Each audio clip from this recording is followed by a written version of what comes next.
We break down some recent hints on messages and philosophies from both John Harbaugh and Todd Monken about what this Ravens team could look like in 2023. All that and much more coming up next year on Locked On Ravens.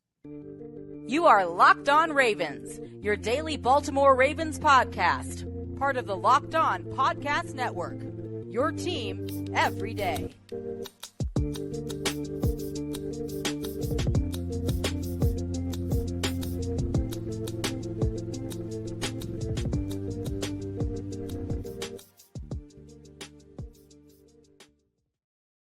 Welcome into another edition of Locked On Ravens, your daily Baltimore Ravens podcast. I'm your host, Kevin Ostreicher of Ravens Wire. We're here on the Locked On Podcast Network, your team every day. Thank you so much for being here, making us your first listen every day here on Locked On Ravens. We are free and available all podcasting platforms, including over in video form on YouTube. You can subscribe for free, both in video form or audio form, however you want to listen or watch the show. I appreciate you being here, whether you're an everyday or you listen every day on the show. If it's your first time into the channel, thank you so much for tuning in. Or also, if you're somewhere in the middle, thank you as well for listening today. We're a 5 days a week Ravens podcast. So Monday through Friday, we bring you Ravens news, analysis, updates. So if you want all that, we have you covered 5 days a week. If you have a friend or a family member who likes the Ravens, or maybe they like a rival team, they want the opposing perspective, we have them covered as well here on the show. But here today, I'm going to be talking a little bit about what the philosophies and the messages are from both John Harbaugh and Todd Monken early on. We saw the Ravens drop their Ravens Wired. The production team does a really good job with that, and it gives that inside look. I always love that when teams go in depth and they give that behind the scenes access, and a lot of teams do a good job of it nowadays. But the Ravens dropped their latest one, and John Harbaugh is talking with the team and giving messages to them. I want to talk about some of the messages he gave and what that could mean for the team moving forward, but also Todd Monken and his philosophies that he shared. The Ravens had coaches from all around in to a coaching clinic, and John Harbaugh, Todd Monken, those guys spoke, and Monken speaking with the team as well. It just seems like there's a lot of cool messaging going on for both those guys, Harbaugh and Monken, and actually gives a little bit of hint into what the Ravens could do on offense this year. So we'll talk about Todd Monken and what he had to say and his philosophies that he shared in the second part of the show. Really interesting stuff. And finally, we'll look a little bit into where sacks are going to come from this year, because for the Ravens, they lost out on a lot right now. Now, maybe a guy comes back. We'll talk about him in the final segment, but there are a couple of questions when it comes to just how this sack distribution will look this year. So lots to talk about on the show today. Let's dive into it first. Let's talk first about John Harbaugh's messaging to the team right now. Now, obviously, John Harbaugh is known as a player's coach, and it's funny because it wasn't like that early on. I think John Harbaugh has shifted his mentality as a coach a little bit, where if you remember back in that, I think it was the 2012 season, there was a meeting, a players meeting, and they I don't want to say confront is, I don't think is a good word, but they had a meeting, and John Harbaugh, I think from that point on, he was not known as a player's coach, and he kind of shifted his coaching style. Now he comes in there and he says that, look, you work hard, and if you come in here and put in that work, the goal is to win. That's the big thing, obviously, right? That's a given. But the goal for him and his team is to win. And he said if you put in the work, it's going to be the simplest, the hardest, and the most rewarding football experience of his players' lives. He said that to them, and it makes a lot of sense, and he seemed very pleased that everybody was there at mandatory minicamp, and he said everybody reported and was very proud of that fact when talking to the media after mandatory minicamp and first practice of that. But to him, this is such an interesting year for John Harbaugh. The message is to win, and it should be for every NFL organization. But for this Ravens team, we face a couple facts here, and this is something we'll talk about. For Baltimore, this is a team that hasn't made the AFC Championship game since 2012-2013. This is a team that hasn't won a home playoff game since 2012-2013. The Ravens, they have a lot of pressure on their shoulders this year, not just because it's a talented AFC and there's so much that goes on in between, each team getting better this offseason. I think the Ravens held their own when getting better. But for a team, any NFL team, how long would a team stick with a coach who hadn't won a home playoff game, hadn't made the AFC Championship game? Now, the Ravens are a great regular season team. I still think John Harbaugh is one of the best coaches in the NFL. The playoff success part of it's a big factor, though, because the Ravens have been so consistently successful. But to me, and this is something I've talked about here, John Harbaugh, it's a big year for him because, look, both coordinators have been fired over the past 2 years. Don Martindale 2 years ago, well, I guess last year, and then Greg Roman this offseason. So there are no coordinators unless you want to go special teams to kind of fall back on and say, well, we're going to try it again. This is a massive make or break year for John Harbaugh in terms of, can he get the team to where they want to go, or at least closer. It's not like divisional or wild card losses or stuff along that line. Now, this Ravens roster this year should be able to compete. That people are really excited. And look, people like playing under John Harbaugh. You know, Lamar Jackson and John Harbaugh have that connection. John Harbaugh is somebody who players want to go out there and play for. And the messages in the Ravens Wired, in John Harbaugh over the past however many years you want to go back, is he's somebody who players want to go out there and play their hardest for. And it's really important to have those types of coaches. But it doesn't mean that, you know, John Harbaugh is just clear of all criticism and that's all that happens. Because if the Ravens have another disappointing year, Harbaugh would have 10 coaching offers. Teams would be lining up out the door if he were to get let go. And he's somebody who I hope he has the success that he needs to have this year, because I do really like him as a coach. I know some people don't, and that's fine. But to me, I think he's a leader, and it's hard to find someone like John Harbaugh.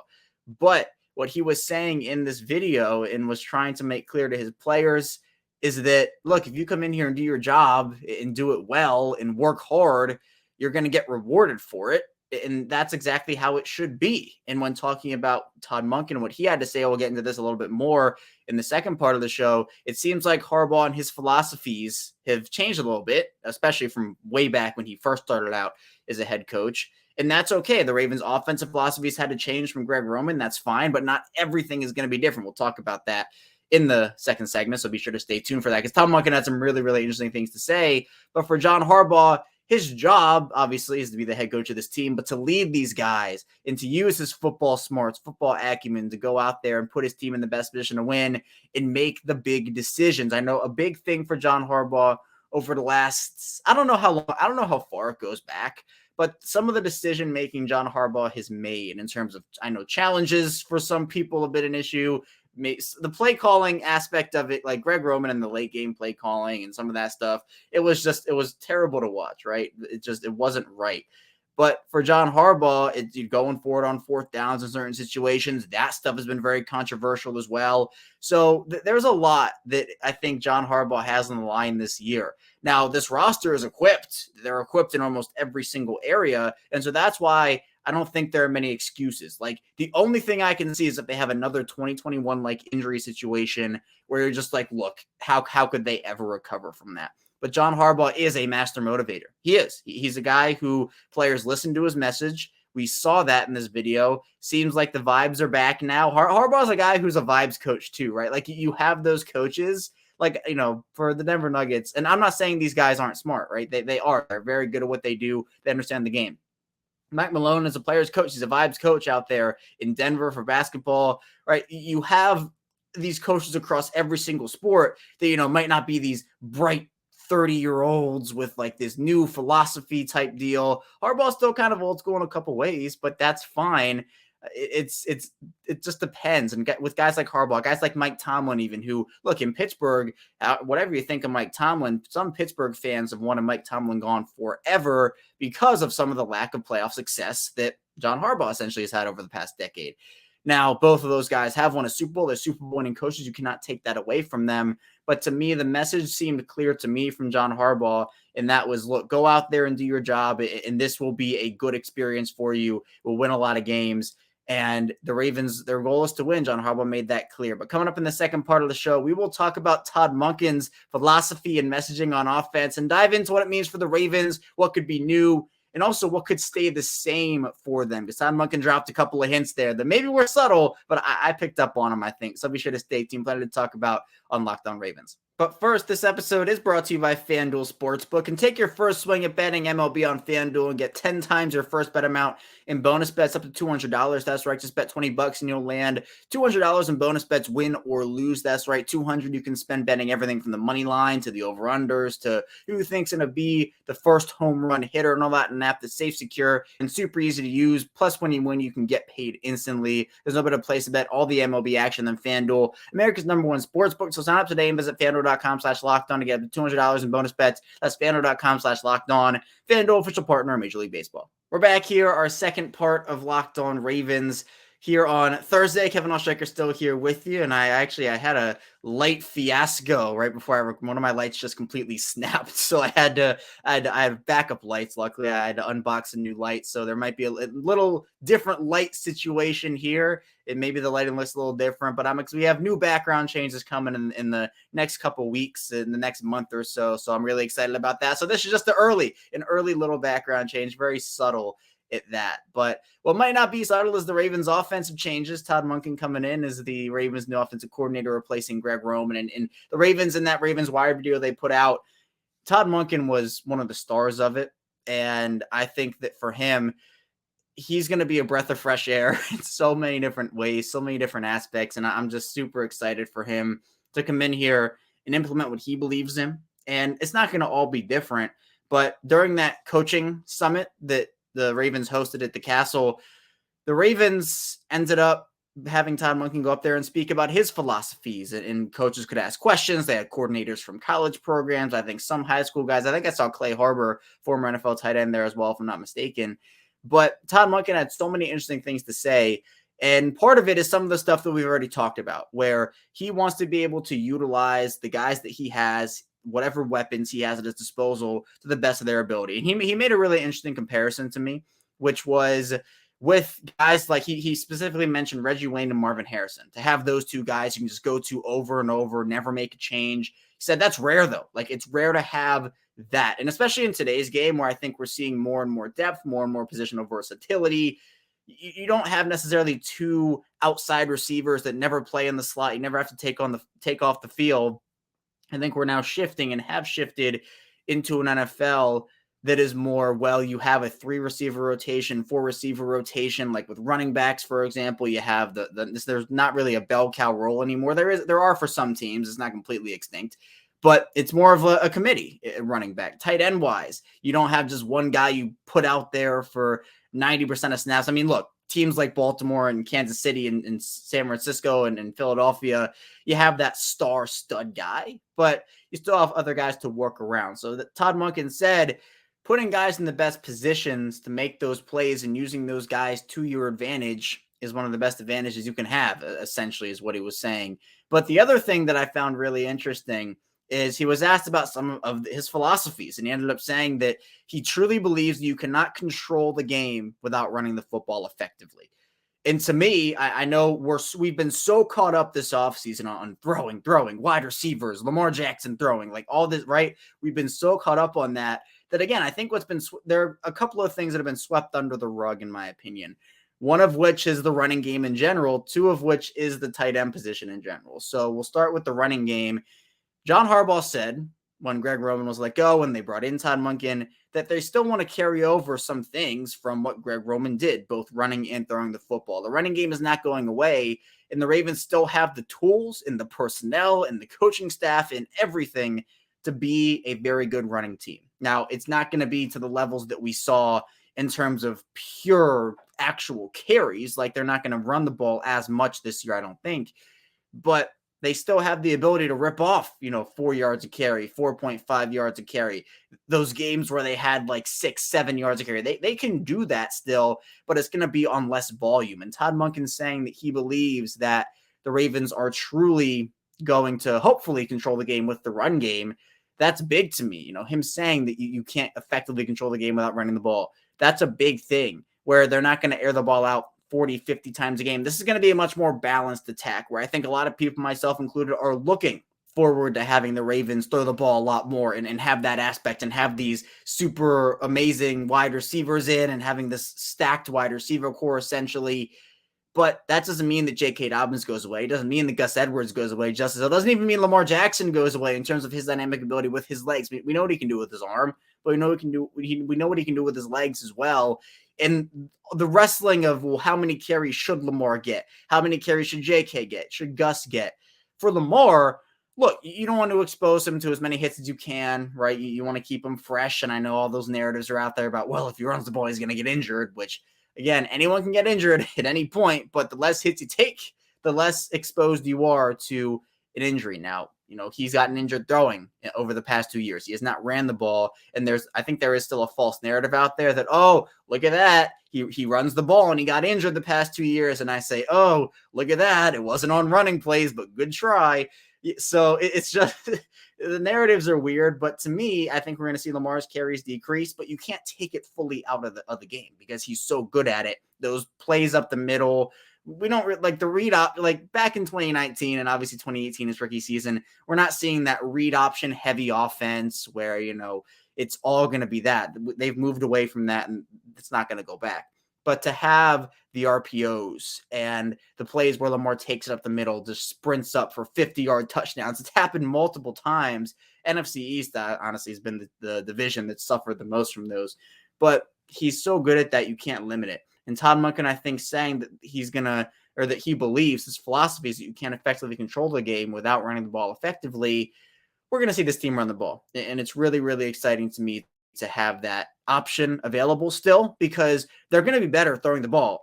Efficiency-wise, personnel-wise, everything's going to be better about their passing game. But the run game is not going anywhere. And to me, that is really, really important when it comes down to being a balanced offense, right? To me, the hints that I got from Todd Monken is they're going to be a balanced offense. It probably won't skew too far one way or the other. The thing that's really impressive to me, and this is something I talked about on Monday's show about Todd Monken and just how effective he's been in the NFL, and obviously in college too, but I focus more NFL on that show. And I'll give you a little teaser if you want to watch the whole thing, highly recommend that. But the teaser I said in that show was that in Tampa Bay, the personnel favored the passing game a little bit more. And his passing offenses, he had top 10 units and top 2 units in that regard over his 3 years there. The running game wasn't as good. But then in Cleveland, obviously, with the run game, with the personnel they had there, Nick Chubb and everything, his run game was a top 5 unit that year. Now, the pass game still, he had Odell, he had Jarvis Landry, and the pass game was still fine. But he's able to effectively craft a game plan around his personnel. And the way that the Ravens have stacked their personnel department this offseason and with the guys they already had too, it's Dobbins, it's Edwards, it's Justice Hill, it's Beckham, Bateman, Duvernay, Flowers, Aguilar, Andrews, Likely, Kohler. They have weapons everywhere. And to me, they need a guy that can unlock that. They've needed a guy over the past couple of seasons that can unlock that. We know what Roman did in 2019. I said that on yesterday's show. But the Ravens needed a change, and I think Todd Monken is one of the better guys they could have gone to. I think he was the right hire, absolutely. And look, the last thing of this is the philosophy here is one thing, but you have to be liked as well. Like, again, I talked about it on yesterday's show too. It just didn't seem like the vibes were there with Greg Roman. People the people in that organization love Todd Monken already. Zay Flowers was interviewed for the Ravens Wire. He said, I love Coach Todd. He brings an infectious energy is something I've gathered. And he's someone who is detail oriented. He's the type of guy that I think on and off the field, and I say on the field like he's playing, right? But no, like when he's coaching versus when he's not, he's a guy that, you can go to for football advice. You can go to for life advice. He's someone who the players trust, someone who his fellow coaches trust. To me, it seems like a slam dunk hire so far. Obviously, we have to see his team on the field, right? See his offense on the field and executing. But for now, I think it's been a very, very pleasant hire for Baltimore, and I'm excited to see how it plays out for him. But coming up in the final part of the show, we'll flip over to defense a little bit, talk about where the sacks will come from for Baltimore this year. So be sure to stay tuned. Lots to get to on Locked On Ravens. We're back here, our final segment of Locked On Ravens. Kevin Ostraker still here with you on Thursday. Thank you so much for being here with us, making us your first listen each and every day. Be sure to subscribe, audio, video form, wherever, however you're listening or watching, whether you're on your way to work or from work or have me up on a big screen or on your phone. However, thank you so much for your support here on this show. But we'll talk about defense now. Sacks. Sacks are a big part of the game today and really can change an entire game if you think about it. Sets an offense back, puts him in a second and long, third and long, fourth and long, whatever it may be, can be a momentum stopping play. Now, it's interesting because Baltimore has lost a couple of their sack guys, or at least has not brought back a couple of their sack guys. Justin Houston led this team in sacks last year with 9.5. We all know he had a scorching, literally absolutely scorching start to the year in 2022. Had 9 sacks in 8 games, and then only had half a sack after the bye. I think it was 9 sacks before the bye and then half a sack after the bye, and had that, what was it, like $1 million incentive if he got to 10, and he never got to 10, which was very unfortunate for him. Then you have 2 guys with 5.5 sacks, Justin Madubuike, who will be back, and Calais Campbell, who will not. So the Ravens essentially losing 15 sacks between Justin Houston and Calais Campbell with 9.5 and 5.5. And that's not a small number at all. I mean, if you look at the guys who are on the roster right now in terms of sacks, last year number production, Justin Madubuike, 5.5, Patrick Queen, 5, Odafe Oweh, 3, Marlon Humphrey, 3, Tyus Bowser, 2, Roquan Smith, 2, Kyle Hamilton, 2, Broderick Washington, 1, and then other guys too, Brent Urban, David Ojabo, Travis Jones, Brandon Stevens even in there. But they also lose the 3 sacks from Jason Pierre-Paul. They lose the 1 sack from Brandon Copeland, who played a couple of games for the Ravens, 1 sack from Josh Bynes. So they've lost nearly 20 sacks from last year. Now, most of that coming from 2 players, maybe 3 if you want to count Pierre-Paul in that equation too. But this is the year that they have to have a guy take a leap, maybe even 2 guys take a leap, and then bring in somebody. Justin Houston's still my preferred target for them. It feels like he'll be back. I mean, I have no intel on that, but it's just gut feeling for me. Justin Houston's also a Locked On Ravens legend, so I'd love to have him back in the fold. But he's somebody that just the room needs 1 extra guy. They're 3 deep right now.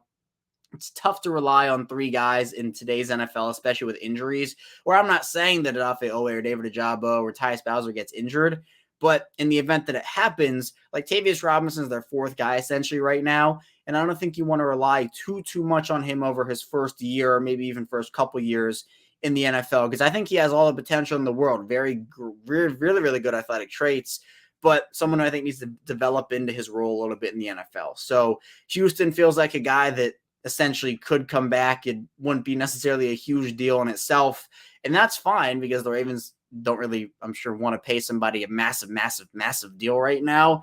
Maybe if it's DeAndre Hopkins, we're not going to talk about DeAndre Hopkins right now, but feels like Houston's the guy. So where are the sacks going to come from? Let's just say Houston doesn't come back. Where are the sacks? Where are they going to make up 15, 20 sacks this year?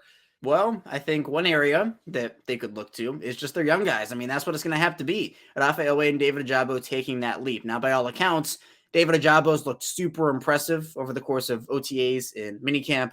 And Odafe Oweh has also seemed to have taken some sort of leap in practice. Now, practice for his game, very different. Now, David Ojabo has only 1 tackle on the year last year, and he had a strip sack on Joe Burrow. It's something I talk about a lot here. But they're going to have to rely on so much young talent this year if Justin Houston does not come back, because Tyus Bowser is now the veteran in that room. And to me, Bowser is someone who is a very steady presence, but he's not a go out there and get you 10 sacks in a season guy. He's had sack production. He's had that. He's someone who I don't think a lot of people expected sack production from, and everybody's like, oh, well, where's it going to come from, and what are they going to be able to do with Tyus Bowser being a main guy in their sack department? And then he ended up having a huge year in 2021 when he had 7 sacks and also had 5 sacks in 2019 as well. But he also brings value in off-ball coverage, someone who can go out there and cover guys as well. You can drop him back from the Sam position if you want to, and that's a very valuable role to have. Now, Ojabo seems like the guy who can go out there and get you 10 sacks. Always seems like he can do it as well. But to me, I think a lot is going to be riding on if David Ojabo can take a massive, well, it's technically a second-year leap, but essentially a rookie leap, essentially have a stud rookie season, his first full year in the NFL, and put up 6, 7, 8 sacks, hopefully 9, 10, and then Odafe Oweh joining what he's able to do, and hopefully build on what was a more successful rookie year than it was a secondary year in 2022 for him. So sacks I'm a little worried about the outside linebacker position right now. I've made that worry very clear over the course of shows, over the course of the last couple of weeks here, where The Ravens, they have a couple of options out there like Houston. Jadeveon Clowney is an interesting fit. Yannick Ngakoue, do they try round 2 there where it's not Don Martindale, it's now Mike McDonald? But it's not just on the outside linebackers, right? I don't want to make it so that, every single sack this season for the Ravens has to come from the outside linebackers and has to come from Oweh, Ojabo, and Bowser. I think Roquan Smith and Patrick Queen blitzing up the middle, that's going to be huge. Trenton Simpson can maybe get some run at outside linebacker with how versatile he is and make an impact. Some corner blitzes, safety blitzes. Kyle Hamilton was a really, really, really good blitzer for them last year. I think he could have maybe a couple more sacks. Interior defensive line-wise, Justin Madubuike, can he build upon his 5.5 sack season and have maybe 7-8 sacks? One guy I'm super excited about is Travis Jones. Well, I'll say two. Broderick Washington and Travis Jones. Those two guys, to me, I think can have huge years. Washington only had 1 sack and Travis Jones only had 1 sack last year. But with Calais Campbell gone, essentially, if you want to split it up into, they have to replace 9.5 sacks from Houston in their outside linebacker room and then 5.5 sacks from Campbell in their interior defensive line room. I think, Travis Jones could have a breakout year this year. I think he's probably my pick for breakout player. I always go to, I think it was just Madubuike for me in 2021, Madubuike again in 2022. It'll be Travis Jones for me this year in 2023. He'll be my big breakout guy because of what he showed. Well, and look, you can only take so much from training camp last year, preseason last year, but he had good. There was a rep shared. I forget who shared it, but there was a rep shared of him in the Atlanta game going up against one of the best guards in the NFL, essentially, and just winning the rep and getting a run stop. He's so good at just getting off of blocks and disrupting the backfield, whether it is a run or a pass play for a team.